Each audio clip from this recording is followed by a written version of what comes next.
Continue with the Arab Spring, as you've mentioned. It started from Tunisia, then spread to Egypt, and then to Libya, and now we're talking about Syria. Today you gave a press conference, which I followed as well. You call an emergent end to the bloodshed in Syria, and the Arab League has been pressing Syria. How do you evaluate first Arab League's stance? Because we've never seen Arab League as a union before. They've never raised as a one sound, but this is the first time we've seen they're pressing Syria. How do you see it? The position expressed by the Arab League is extremely important because it is a regional organization which is considering in political terms what is going on in Syria and the other parts of this region. And in doing so, it has a sincere and a strong concern about the condition of the population, the condition of human rights, freedom, the possibility really of participation of different political parties to the management and to the government of a country. So I think it is the action, the diplomatic initiative that the Arab League is carrying on, and unfortunately... Do you believe that the Damascus administration, if not follow the Arab League calls, let's say, lost its legitimacy and the president Bashar Assad must leave? We believe that there is a loss in legitimacy in the present regime, really a very serious loss of legitimacy that has been pinpointed by the European Union, and they would like to refer to the sanctions which have been undertaken with the full participation of my government on 14th of November. You said, as for Syria, you said, as for Italy and on behalf of the maybe European Union, since you're a member of, you want an end to this bloodshed and President Assad to translate the reforms into life as soon as possible. But we've heard such messages before declaring no-fly zone over Libya. Would there be any similarities between Libya and Syria in the, let's say, long term? I don't think that there is a model, there is a precedent. It is a completely different situation, and it is very clear that the track now on Syria is a diplomatic one.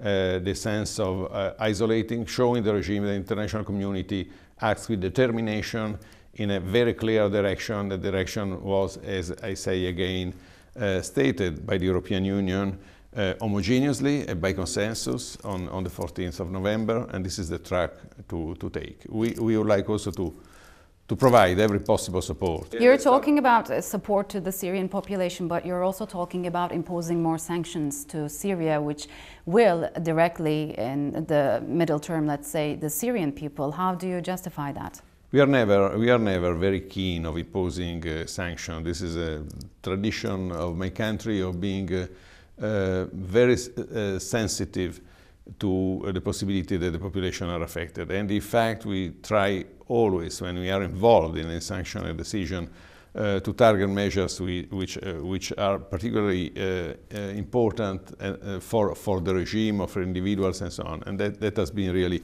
Will you ever, as Italy, will you ever consider intervention, international intervention? I couldn't speak for what could happen in the future far ahead. I can tell you that now it seems to me that there are many political tools that can be used. One of them is a strong support of the Syrian National Council.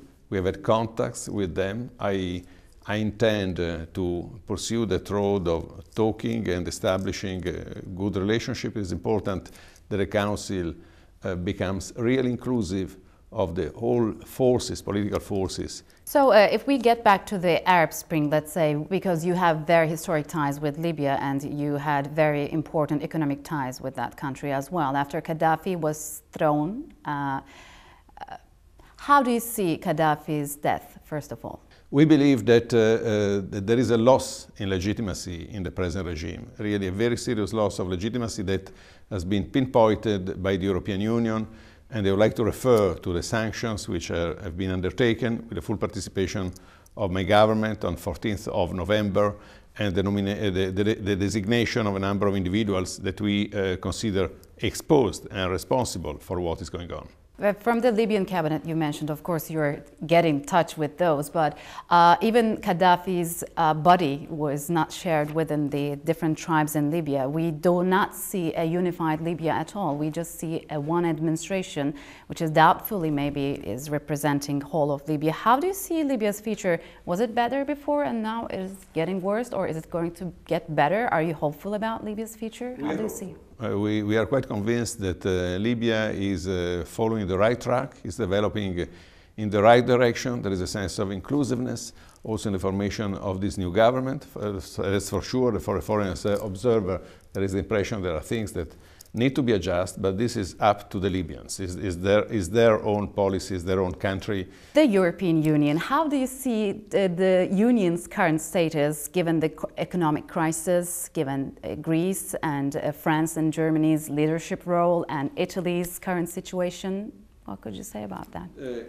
At the economic level, there's no doubt that the Union is facing a crisis which has not started within the Union. It is a global financial crisis which has been developing over the last 3 years and now has impacted heavily also on the European Union, especially in the Eurozone. But I believe that also the history of the latest European Council has shown that there is a visible and strong capacity to react. And that has been true for the Union in many other cases and for Europeans in general in the last 60 years under duress. We Europeans, have been able to find the right solution. I'm not talking about general concepts, but I believe that what has been developing in Brussels, although there are the constraints for fluctuation in the markets, the spreads on to find the solution to our economic problems through the European Union and not the other way. Today you've been forced to pay a record interest rate in a 10 billion euros auction of treasury bills. This is a record, and you're going to sell bonds on Tuesday as well. Will this new government, which you're a part of, put Italy's economy back on track? The government is going to put the Italian economy back on track.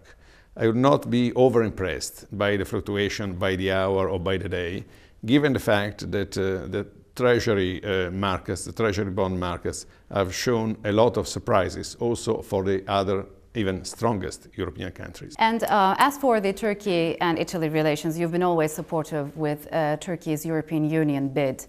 That hasn't changed. Will it change? I'm not sure. Absolutely not. It will remain there. Our support is firm, determined. We continue to work with our other partners to try to move things ahead. I understand that there are open questions which need to be improved and resolved, but I assured Foreign Minister Davutoglu that this is the position of myself as Minister of Foreign Affairs and of the Italian government.